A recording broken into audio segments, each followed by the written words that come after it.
hay oraciones, hay peticiones en nuestras vidas que no necesariamente necesitan de mucha oración, pero necesitan de una acción. Entonces, pero hay oraciones en nosotros, como hemos estado aprendiendo, que necesitamos que Dios intervenga en nuestras posibilidades humanas. Y dentro de los miércoles, lo que estamos estudiando, el hacedor del círculo, que de hecho sea de paso, quiero animar, si hay alguien aquí que no se ha conectado los miércoles en la lectura que estamos haciendo, yo quiero animarles para que pase de su estado de confort a ir a un paso más y exigirse más en su tiempo, en su esfuerzo por estar aquí y compartir ese estudio que estamos haciendo los días miércoles a nivel de grupo, porque eso va a cambiar nuestra perspectiva de la oración. Nos va a llevar a una idea más amplia, más madura de lo que es realmente la oración.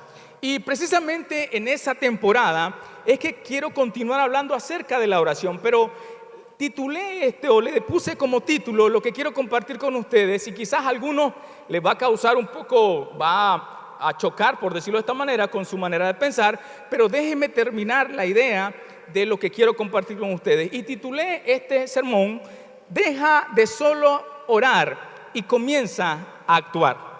Deja de solamente orar y comienza a actuar. Quiero que vaya conmigo al libro de Mateo, capítulo 25. El libro de Mateo, capítulo 25, el verso 14 al verso 30, narra la historia muy conocida por muchos de nosotros, lo hemos leído muchas veces quizás, la parábola de los talentos. La han leído, me imagino yo, pero vamos a leerla todos. Si usted no la ha leído, quiero animarles para que lea con nosotros. Mateo capítulo 25, vamos a leer a partir del verso 14 al verso 30. Vamos a tener en sus pantallas la Nueva Traducción Viviente. Si usted no la tiene, sígala ahí con su vista y puede estar enfocado en lo que vamos a estar compartiendo hoy. El título de la Nueva Traducción Viviente dice parábola de los tres siervos. La versión 60 dice parábola de los talentos. La versión 60 enfoca la atención en los talentos. La Nueva Traducción Viviente enfoca a lo que hicieron los siervos. Sin embargo, el contenido en esencia es lo mismo. Leamos a partir del verso 14. También el reino de los cielos puede ilustrarse mediante la historia de un hombre que tenía que emprender un largo viaje. Reunió a sus siervos y le confió su dinero mientras estuviese ausente. Lo dividió en proporción a las capacidades de cada uno. Vamos a hacer una pausa ahí. Diga conmigo, capacidades. Quiero resaltar unas palabras. Capacidades, una vez más. Capacidades, ¿ok? Al primero le dio 5 bolsas de plata, al segundo le dio 2 bolsas de plata, al último 1 bolsa de plata. Luego se fue de viaje. El siervo que recibió 5 bolsas de plata comenzó a invertir el dinero y ganó 5 más. El que tenía 2 bolsas de plata también salió a trabajar y ganó 2 más.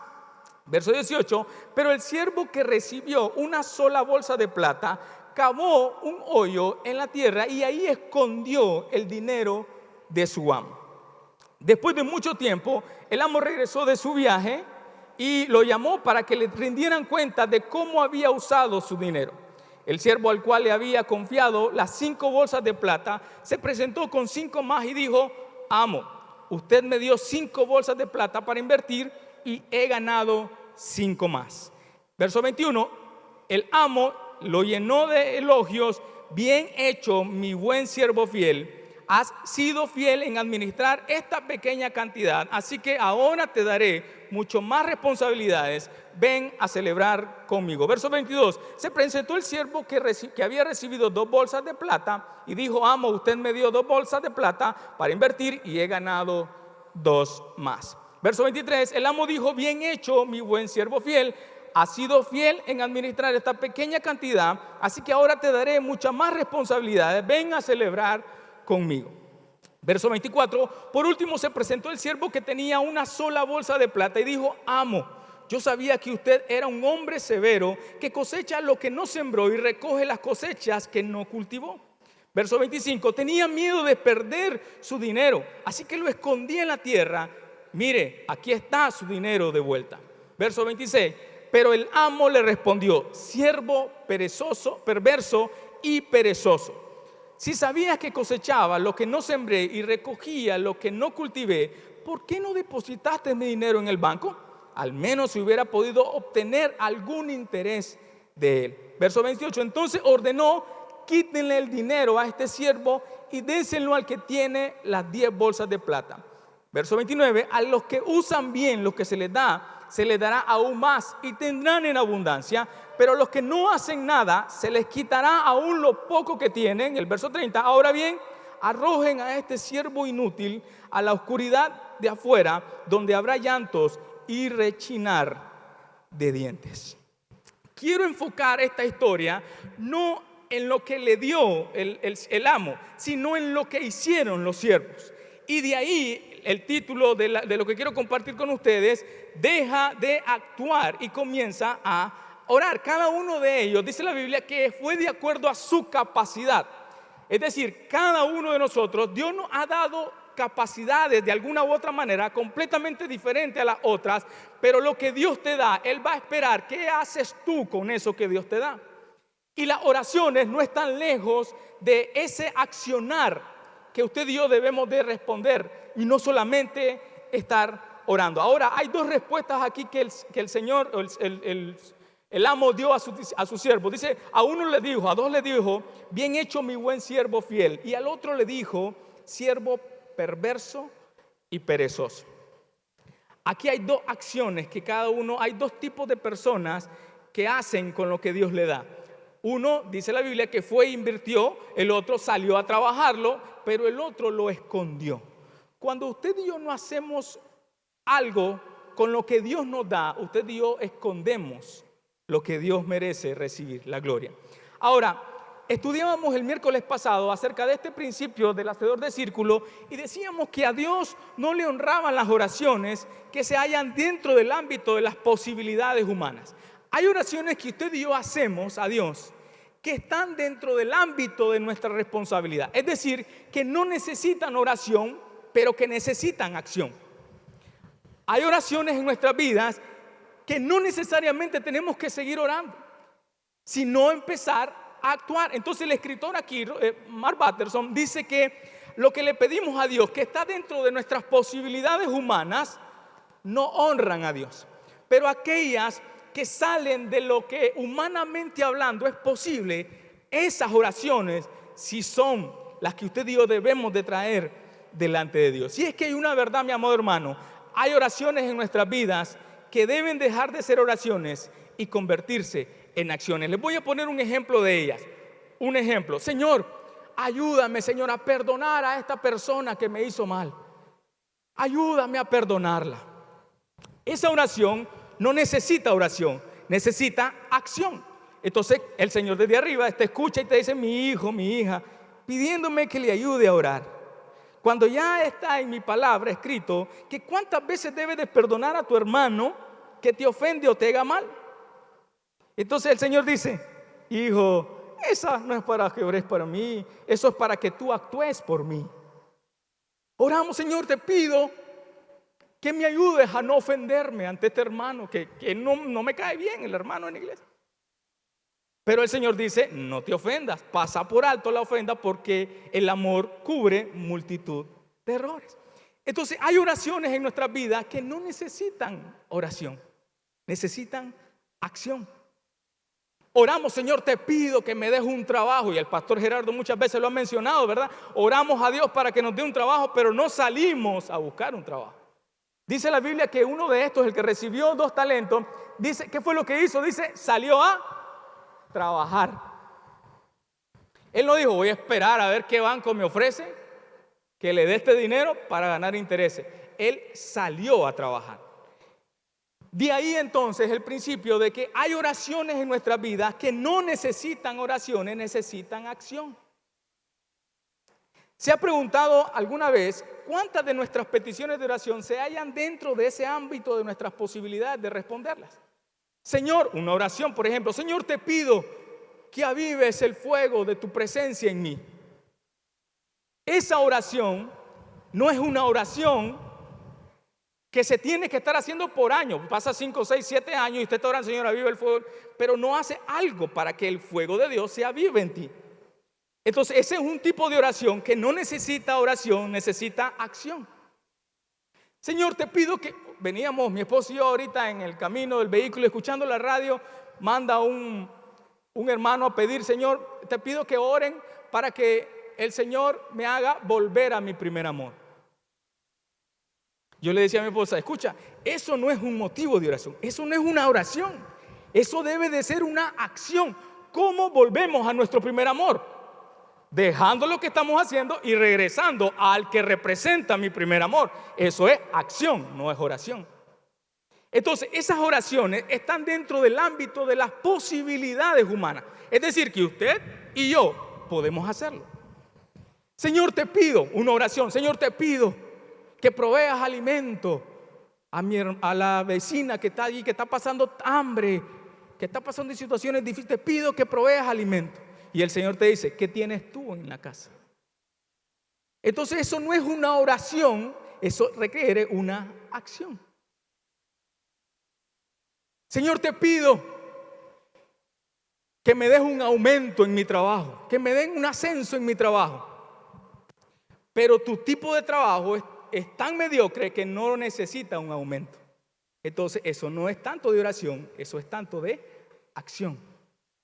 Quieres un aumento, pero la entrada al trabajo es a las 8 y tú llegas a las 8:30. Quieres un aumento de trabajo, un mejor rango de trabajo, pero cuando tu jefe te pide algo, te dice, a ver pues, y tienes una mala actitud de hacerlo. Entonces eso no requiere una oración, requiere una acción. Oramos para que nuestro familiar, nuestro padre, nuestro hermano, nuestro tío se salve y conozca a Jesús. Pero eso no necesita mucho de oración, necesita de acción. ¿Se acuerdan de la parábola del sembrador? Dice la Biblia que el sembrador salió, ¿a qué dice? A sembrar. ¿Quiénes son los sembradores? Usted y yo. ¿Quién es la semilla? La palabra. ¿Quiénes siembran la semilla? Los sembradores. ¿Quién hace germinar la semilla? Dios. Pero sin la semilla sembrada no hay germinación. Entonces usted y yo estamos orando por salvación a nuestro cónyuge, pero no estamos hablando a nuestro cónyuge de Cristo. Entonces esa oración no necesita de mucha oración, necesita de acción.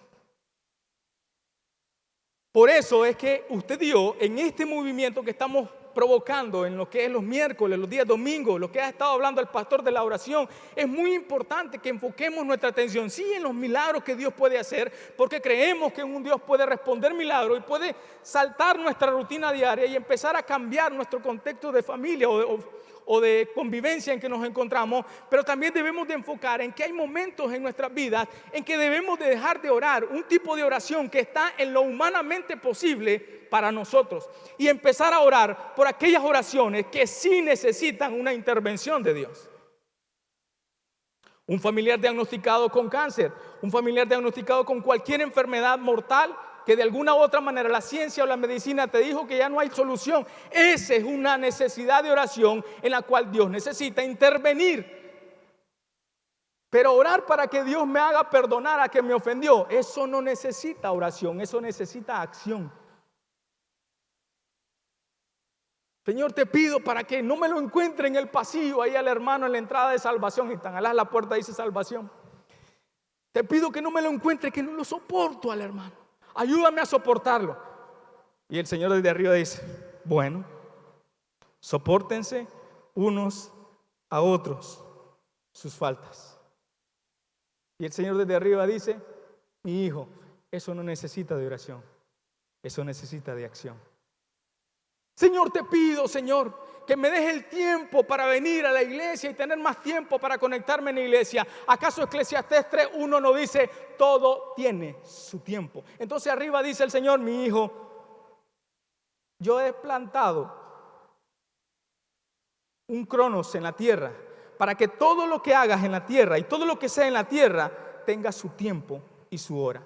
Si tú no tienes tiempo para algo, no es que no haya tiempo, es que estás administrando mal tu tiempo. Señor, te pido para que me pueda involucrar. Señor, te pido para que me des un corazón de siervo y poder servir. Si hay gratitud en tu corazón por lo que Dios ha hecho, eso no necesita oración, eso necesita acción. Sirve. Qué bueno que el pastor me pone de vez en cuando, ¿verdad? Porque si no, Sin embargo, le pedimos a Dios que haga por nosotros lo que nosotros mismos podemos hacer por nosotros mismos. Y después le preguntamos a Dios: Señor, ¿por qué no me ha respondido? ¿Por qué no se ha salvado mi hermano que he estado orando mucho por él? Y el Señor desde arriba dice: bueno, mi niño, mi amado, estoy esperando que tú le hables de mí. Estoy esperando que él vea o ella vea en ti lo que yo he hecho en ti para que pueda creer. Sin embargo, pedimos entonces que Dios responda a una oración. Tal vez sea porque Dios no está dispuesto a hacer por nosotros lo que nosotros mismos podemos hacer por Él. Diga conmigo: Dios no está dispuesto a hacer por mí lo que yo puedo hacer por Él. Ahora, no porque Él no pueda, sino porque la intervención de Dios no exime la responsabilidad del hombre. Hay responsabilidades que nos competen a nosotros hacerlo, y hay cosas que le competen a Dios hacer. No porque Él no pueda, sino porque Él no anula tu responsabilidad como creyente de hacer las cosas que te corresponde hacer. Señor, te pido que me ayudes de esta tentación que estoy viviendo. Me dice el Señor: bueno, yo he dicho que juntamente con la tentación te doy la salida. Entonces, eso no necesita oración, necesita acción. Huye de la tentación. Acción. Si hay algo que te está provocando y te está tentando a hacer algo malo, ¿qué es lo lógico, lo racional, lo humano? No necesitas ni siquiera ser muy espiritual para eso. ¿Qué es lo humanamente hablando? La posibilidad humana que hacer. Huye de lo que te provoca una tentación y fallarle a Dios. No necesita de mucha oración. Se nos llama a orar por todo, pero llega el momento en el cual orar puede ser una forma de desobediencia, de pereza o de negligencia. Usted ha visto de repente: hermano, ¿no ha conseguido un trabajo? Perdón que voy a hacerlo un poquito más para acá. No, aquí estoy orando. Y no sale de la casa por trabajo. Negligencia, pereza y desobediencia. No podemos limitar a orar, no podemos limitarnos a orar como si todo dependiera de Dios. También debemos de actuar como si dependiera de nosotros también. Ahora, por favor, no me malinterprete estas palabras que estoy diciendo. Ora por todo. La Biblia dice que debemos de orar por cada una de nuestras necesidades. Debemos traer delante de Dios lo que nos agobia, lo que nos preocupa. Ora por todo. Y después vuelve a orar. Está bien. Pero en algún momento tenemos que detenernos y dejar de solamente orar y empezar a actuar. Ora por esa persona que es tu familiar, que no conoce de Cristo. Ora por él para que el Señor ablande su corazón. Pero va a haber el momento en que tú te tienes que detener de orar y empezar a plantar la semilla. No le dejes todo de Dios. Hay cosas que te corresponden, que nos corresponden a usted y a mí hacer. Uno de los grandes errores que cometemos es pedirle a Dios que haga por nosotros lo que nosotros mismos podemos hacer por Él. Y de nuevo, si hay alguien aquí sentado que ha estado orando por mucho tiempo para que el Señor lo haga volver a su primer amor, hoy el Señor te dice: vuelve mi niño, vuelve mi niña. No necesita eso mucho de oración, regresa a mí. Haz aquellas cosas que te apasionan por mí. Haz aquellas cosas que te enamoran de mí. Haz aquellas cosas que te nutren de mí. Pero deja de orar y empieza a actuar. Oramos muchas veces por volver a nuestro primer amor, como decía anteriormente, pero no hacemos nada para enamorarnos de Dios. Oramos para que Dios nos avive, pero no hacemos nada para avivar el fuego que hay en nosotros. No leemos su palabra, no adoramos, no buscamos intencionalmente a Dios. Si no haces eso, de nada sirve que estés orando para que Dios te avive. Nunca va a haber un avivamiento. Oramos para que Dios nos apasione, pero obviamente no hacemos nada. Oramos para que nos despierte por la mañana a orar. Señor, te pido que me despiertes en la mañana a orar. Quiero despertarme, conectarme contigo en oración. Pones la alarma para despertarte en la mañana. Suena la alarma, la apagas. El Señor usó la alarma para despertarte. Entonces, ¿esa oración necesita más oración o necesita acción? De repente te despiertas en la mañana, te da insomnios. Y tu oración es: Señor, te pido para que me despiertes a conectarme contigo, en intimidad contigo, que me vuelvas a conectarme en intimidad contigo. Y en la madrugada te da insomnios por X o Y motivo. Y lo menos que haces es conectarte con Dios. Lo primero que agarramos es nuestro dispositivo y empezamos a ver quién nos escribió a esa hora de la madrugada. Entonces, ven el punto, mis amados hermanos. Hay momentos en nuestras vidas, hay momentos en nuestra vida de oración que los motivos por los cuales estamos orando no necesitan mucho de oración, necesitan acción. Oramos para amar a nuestro prójimo. Señor, te pido que me ayudes a amar a mi prójimo, que este prójimo me cuesta tanto amarlo, Señor, pero te pido que... Pero ni siquiera lo quieres ver. Entonces esa oración tiene que convertirse en acción.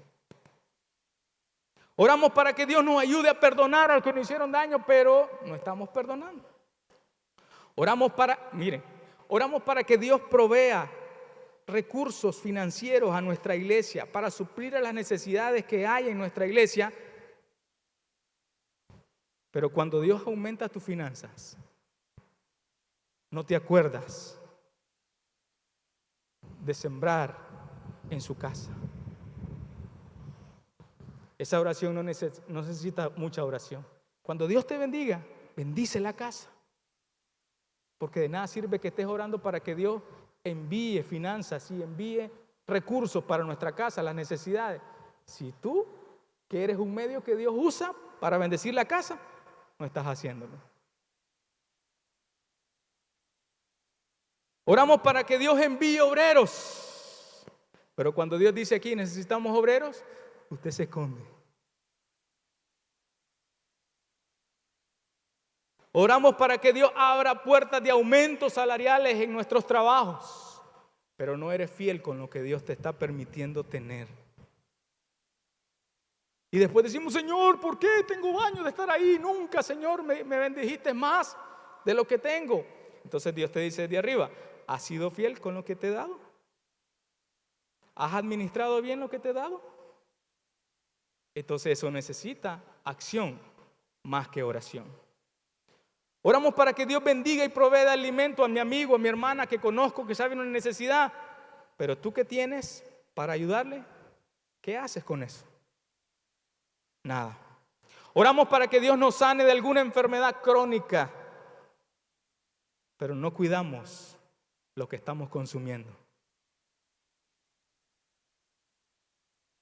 Ayúdame, Señor, a sanarme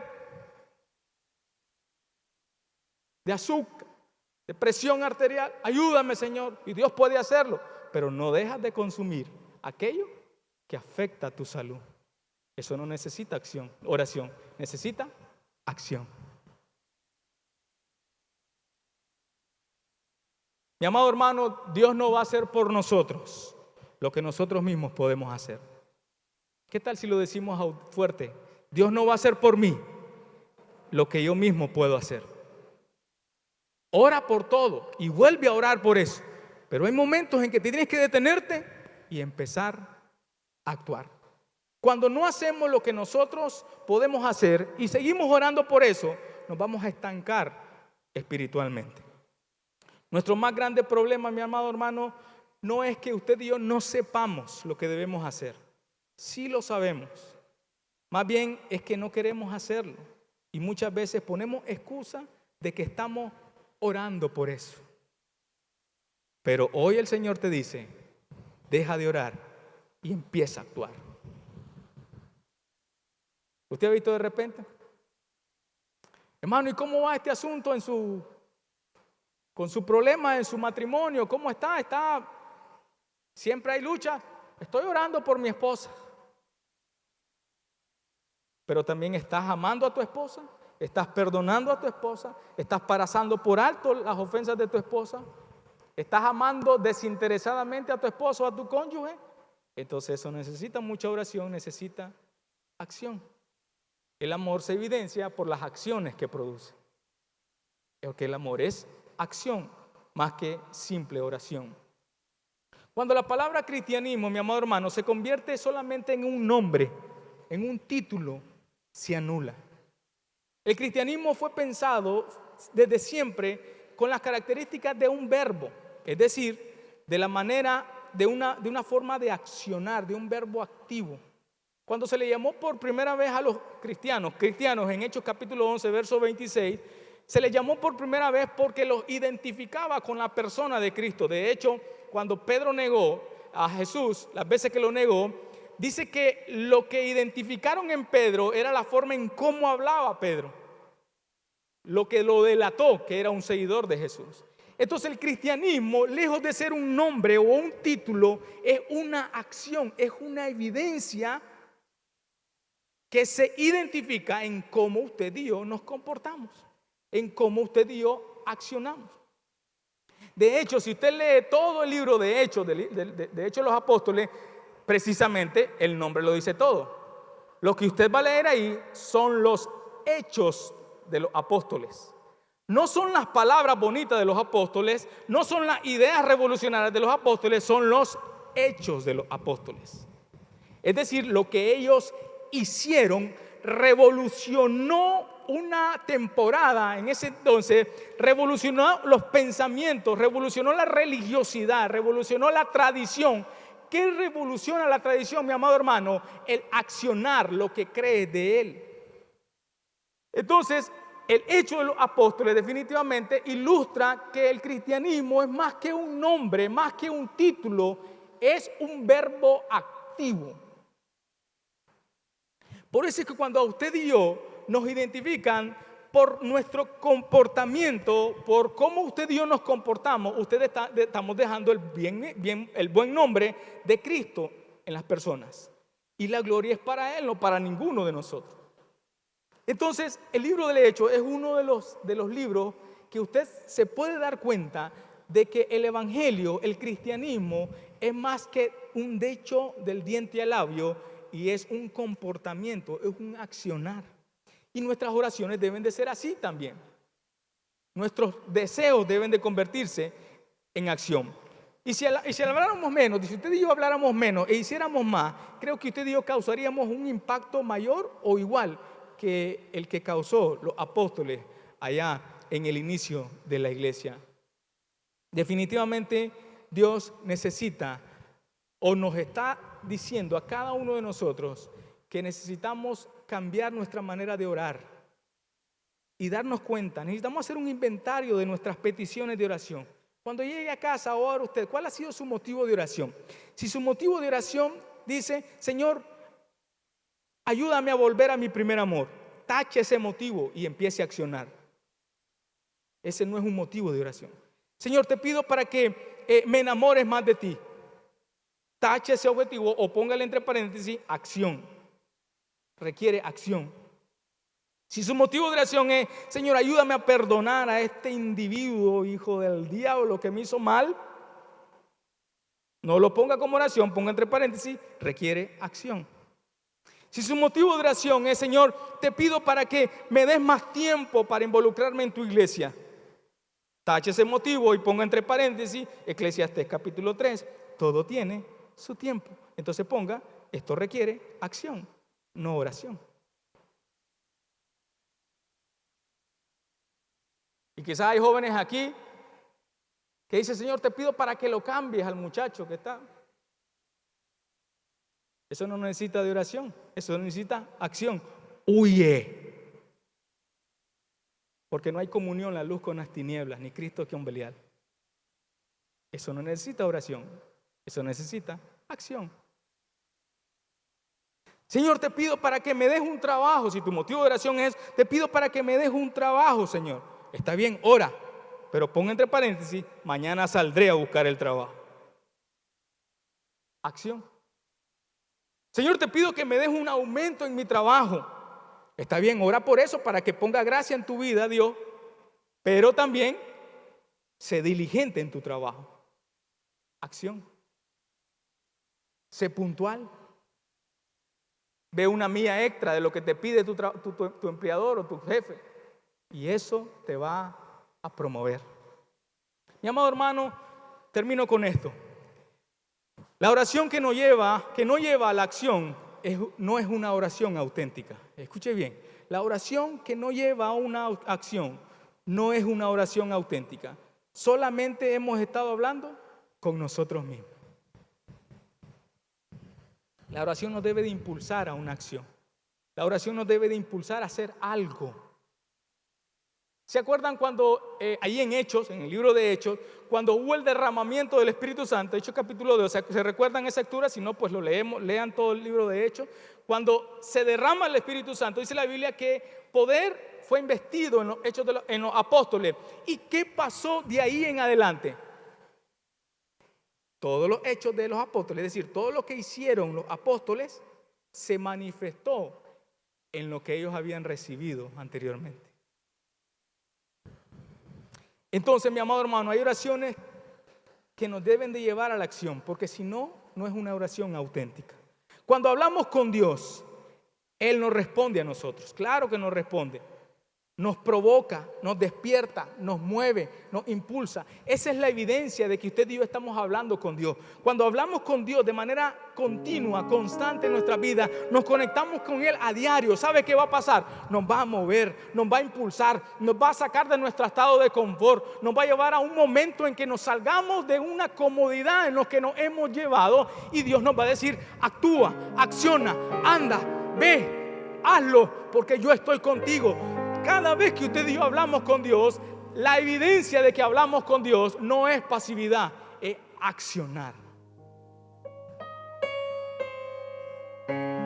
Y el resultado está en Hechos igual. Cada vez que ellos tenían comunión con Dios, cada vez que ellos tenían intimidad con Dios, los apóstoles iban y hacían algo. Cuando usted y yo oramos a Él, Él nos responde, pero también nos provoca, nos impulsa, nos despierta, nos mueve. Me atrevería a decir, mi amado hermano, sin ánimo de acusar a nadie, no soy quien para hacerlo, pero me atrevería a decir lo siguiente: si hay alguien aquí sentado que ha estado caminando en desánimo, en pesadez, y si ya ha llegado al punto inclusive de no querer venir a la iglesia, eso no es culpa del pastor que no te llama, no te anima, ni el líder que no te anima, eso no es culpa de nadie de lo que te rodea. Eso es responsabilidad tuya. ¿Sabes por qué? Porque cuando nos conectamos con Dios, Él nos va a mover, nos va a apasionar, nos va a encender, nos va a avivar. Pero sucede lo contrario: cuando usted y yo no nos conectamos con Él, nos morimos, nos dormimos, nos volvemos pasivos, nos acomodamos, inclusive nos desanimamos. Pero cuando Dios está conectado, no hay motivo para el cual yo no adorar a Dios, no hay motivo para el cual yo servir a Dios, no hay motivo para el cual hablar a alguien de Dios, porque Dios te impulsa. Entonces, si has estado desanimado, necesitas examinar cómo está tu comunión con Él. ¿Cuándo fue la última vez que te quedaste con Él en intimidad? ¿Cuándo fue la última vez que te quedaste con Él y leíste la palabra, te empapaste de Él? ¿Cuándo fue la última vez que tomaste un capítulo de la Biblia y profundizaste, lo leíste, lo estudiaste, buscaste concordancia, buscaste diccionario y profundizaste con tu palabra? Mi amado hermano, es que la evidencia visible de un hombre y de una mujer que está conectado con Dios es un hombre y una mujer apasionado, avivado, encendido, impulsado por Él. Pero si es lo contrario, examinemos cómo está nuestra intimidad con Él. Mi amado hermano, cuando decimos amén, la inacción deja de ser una opción. La palabra amén dice: así sea, así se haga. Cuando tú dices: Señor, te pido para que me ayudes a perdonar a mi hermano, en el nombre de Jesús, amén. Tú te levantas de ese lugar, la inacción deja de ser una opción. Tú te levantas de ese lugar, vas donde tu hermano y te dice: ¿sabes qué? Yo quiero pedirte perdón por esto, yo quiero decirte que te perdono por esto que hiciste. Entonces, acción, no oración. Entonces, cuando decimos amén y usted dice que así sea, que así se haga, usted debe de saber que esa oración está dentro de sus responsabilidades, no de las responsabilidades de Dios. Si hay algún creyente hoy aquí, no sé por qué Dios me está impulsando a eso. Si hay algún creyente hoy aquí que sabe que tiene que perdonar a alguien que por años le hizo algo, y usted está cargando con eso por años y lo ha llevado a secarse, a deprimirse, a ser enojado por todo, al punto de que cuando ves a una persona del mismo sexo, de esa persona que te hizo daño, repeles a esa persona. Mi amado hermano, Dios hoy te dice: deja de orar para que perdones a él, ve y perdona. Esa oración no necesita de acción, necesita de acción. El problema es que cuando no perdonamos, el daño lo hacemos para nosotros mismos, no para la persona a la que no perdonamos. Dios no envió, mi amado hermano, Dios no envió a su Hijo para orar por nosotros. ¿Sabe a qué envió Dios a su Hijo? Para actuar por nosotros. Dios no dijo desde el cielo: Señor, te pido.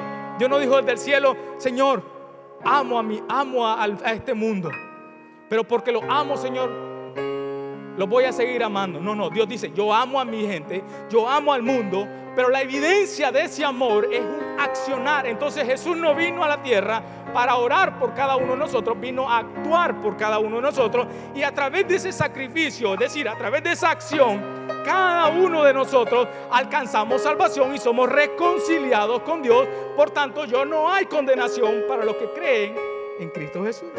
Entonces, cada uno, por medio de lo que Cristo hizo, diga conmigo, hizo, acción, por medio de lo que Cristo hizo, usted y yo tenemos el beneficio de la salvación.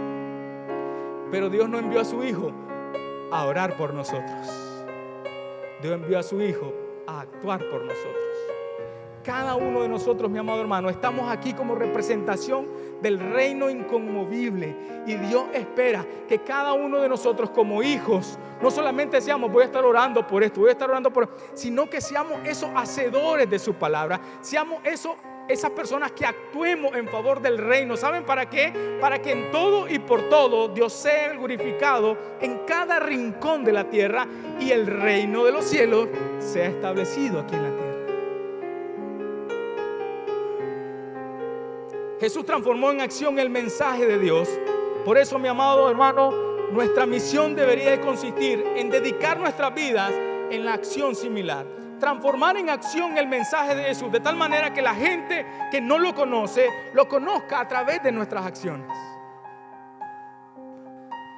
¿Cómo hiciste tú para perdonar a esta persona que tanto mal te hizo? Yo no puedo.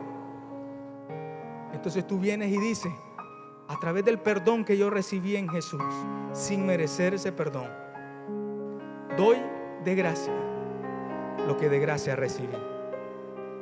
Y la gente va a decir: yo quiero conocer esa gracia, quiero conocer ese perdón, porque en mis fuerzas no puedo perdonar, pero tú no lo pudiste hacer en tu fuerza, lo hiciste en un poder mayor, que es Cristo en tu vida.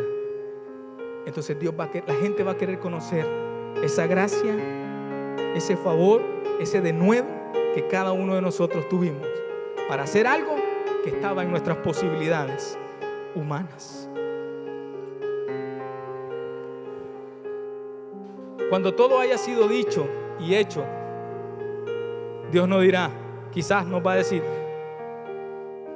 bien dicho.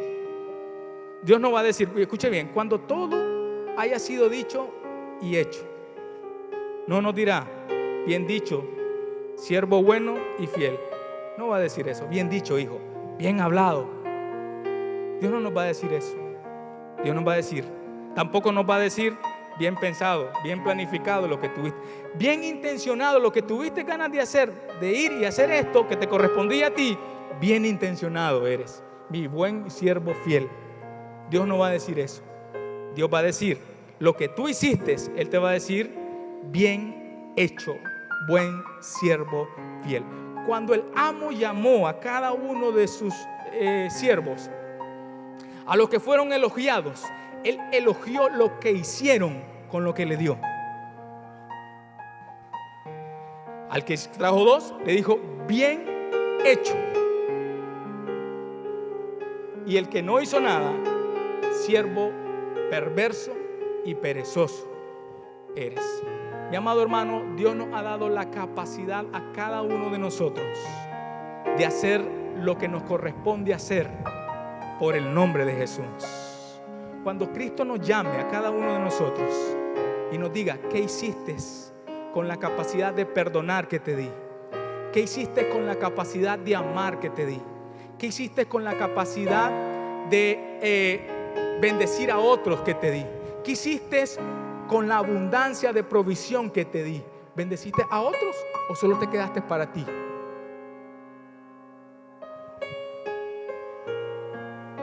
¿Qué hiciste con la habilidad que te di? Cuando Dios nos llame, yo no sé usted, pero yo espero que Dios diga de mí: bien hecho, siervo fiel eres. O usted le va a decir: no, Señor, pues no lo perdoné porque estaba orando, pero tú nunca me respondiste. Pues mi hijo, estaba esperando que actuaras tú. Termino con esto: no te limites a orar. Necesitas hacer algo al respecto. Y repito, no estoy aquí animando y diciendo: deben de estar orando mucho, empiecen a... No estoy diciendo eso. Estoy diciendo que hay oraciones, hay motivos de oraciones en nuestras vidas que necesitan dejar de que usted y yo estemos orando y empezar a actuar. Pero hay motivos en nuestras oraciones que sí necesitan una intervención divina de Dios. Eso sí es un motivo de oración. Y esas oraciones honran a Dios. ¿Sabe por qué lo honran a Él? Porque necesitan de una intervención divina de Él. Y Dios dice: es cierto, esta oración, si mi hijo no lo puede hacer, es incapaz de hacerlo, ahora me toca a mí de accionar. Y cuando Dios se manifiesta, la gloria es para Él siempre. Entonces, deja de orar. No te limites únicamente en solo orar y empieza a actuar. Quizás hay aquí gente sentada que sabe que ha estado orando por muchos años, por gente, familiares que necesitan una conversión o algo que usted sabe que tiene que hacer. Salga de este lugar y haz algo al respecto. No lo postergues más. No sigas orando más, porque Dios hoy te está diciendo: deja de orar, mi niño, mi niña, mi hijo, mi hija, y empieza a actuar. ¿Quieres ver a Dios moverse? ¿Queremos ver a Dios moverse? Movámonos cada uno de nosotros. ¿Queremos ver a Dios que traiga salvación a nuestros familiares? Muévete y háblale a tus familiares. Siembra la semilla de la palabra en tus familiares. Háblale no de manera religiosa, háblale a través de una lección de vida que él pueda estar viviendo, pero habla, siembra la palabra. Cada uno de nosotros somos los sembradores. La semilla es la palabra y quien hace germinar la palabra es Dios. Entonces la oración es importante, pero la acción es mucho más importante, porque para que esa oración sea una evidencia visible, necesitamos un sembrador que siembre la semilla del evangelio. Entonces, mi amado hermano, ¿quieres ver a Dios moverse? Muévete tú. ¿Qué tal si le dice al que tiene la par: ¿quieres ver a Dios moverte? Muévete tú. Haz algo al respecto. No solamente ora, pero haz algo al respecto. Quiero animar a todos los que están hoy aquí sentados. Si comprendió el mensaje, si entendió el mensaje y usted dice: hoy acepto el desafío que Dios me está haciendo y voy a dejar de orar por cosas que están dentro de mis posibilidades y voy a empezar a actuar. Si es su caso, yo quiero pedirles que se pongan en pie. Si es su caso y se compromete hoy con Dios y dice: yo voy a dejar de orar en esto que es dentro de mis posibilidades y voy a empezar a actuar. Póngase de pie, por favor, póngase de pie. Si es su caso y dice: Señor, yo voy a empezar a actuar, yo voy a empezar a hacer, voy a empezar a dejar de decir cosas y empezar a hacer cosas por ti, para que en todo y por todo tú seas glorificado, Señor. Padre, en el nombre de Jesús, tu palabra ha sido expresada, tu palabra ha sido hablada, Señor, en esta mañana. Te pido, Señor, que cada persona que esté en este lugar haya recibido un rema tuyo, una comprensión de parte de ti, Señor, y empezar a ser hombres y mujeres que vivan lo que creen, Señor. Empezar a ser hombres y mujeres que, lejos de seguir orando por cosas que ellos pueden hacer, empiecen a hacer aquellas cosas que están dentro de su ámbito de responsabilidad humana y dejarte a ti lo que a ti te corresponde, lo que es humanamente imposible hacer, Señor. Esos que han estado orando para que se apasionen más por ti, tú hoy les dices: vuélvete a mí y yo te apasionaré. Esos que han estado orando: Señor, te pido que me des tiempo para estar más contigo en iglesia o servirte, tú hoy les dices: todo tiene su tiempo. No es que necesitas tiempo, es que necesitas ordenar tus prioridades, porque todo lo que está bajo la tierra tiene su hora. Padre, te pido que esta congregación, en el mover que nos has estado llevando, en la temporada que nos has estado llevando, de volvernos a ti, de apasionarnos por ti, de hacer oraciones revolucionarias en nuestras vidas que cambien nuestra manera de orar tradicional y religiosa, Señor. Te pido que nos lleves a un nivel mayor de comprensión de lo que estamos orando, Señor, pero te pido que nos lleves a un nivel mayor de hacer lo que oramos, Señor. Padre, tú enviaste a tu Hijo no a orar por nosotros, enviaste a tu Hijo a actuar por nosotros, Señor. Y hoy, en ese sacrificio, en ese amor evidenciado en la cruz, hoy cada uno de nosotros podemos actuar en agradecimiento por ese amor, Señor. Padre, gracias por lo que has estado haciendo en esta casa. Gracias por lo que harás en esta casa. Y todos aquellos que de manera intencional, deliberada y con acción están involucrándose en este mover de oración los días miércoles, Señor, te pido que enciendas, mi Dios de los cielos, que los lleves a una comprensión de entendimiento de que tú haces tu parte, pero a nosotros nos corresponde hacer nuestra parte también, Señor. Tu poder no anula la responsabilidad humana, Señor, sino que esperas que cada uno de nosotros actuemos, Señor, y vivamos de acuerdo a ese amor inagotable que se derramó en una cruz del Calvario. Señor, te adoramos y te bendecimos. Exaltamos a ti. Alza tus manos al cielo y adore al Señor. Te bendecimos, Señor. Te adoramos, te exaltamos, Señor.